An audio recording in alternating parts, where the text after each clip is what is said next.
Nang makaalis ang suspect, walang sinayang na oras si Lynn.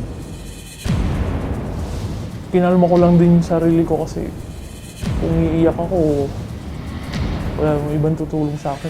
Nakita ko yung oil ko sa gilid ko. Sinubukan ko talagang iabot na kung paano mong paraan para lang mapadulas yung tape. Hanggang sa natanggal ko na ho siya. Matapos magbihis, humingi ng tulong si Lynn sa staff ng nasabing hotel. Tulong! Tulong po! Ano nangyari? Sir, nitray po ako. Kaya ako lahat ng gamit ko. Sino may gawa niyan? Yung customer ko po, tumawag po kayo ng pulis. Tumawag kayo ng pulis!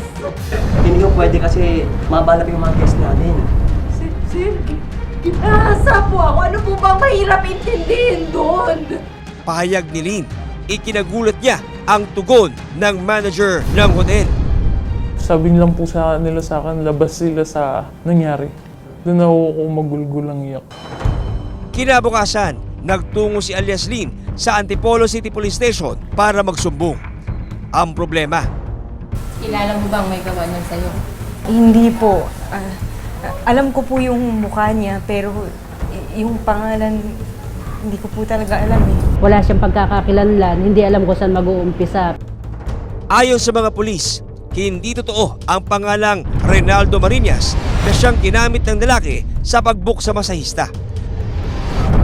Mahuli pa kaya ang suspect na walang awang gumahasa sa biktima?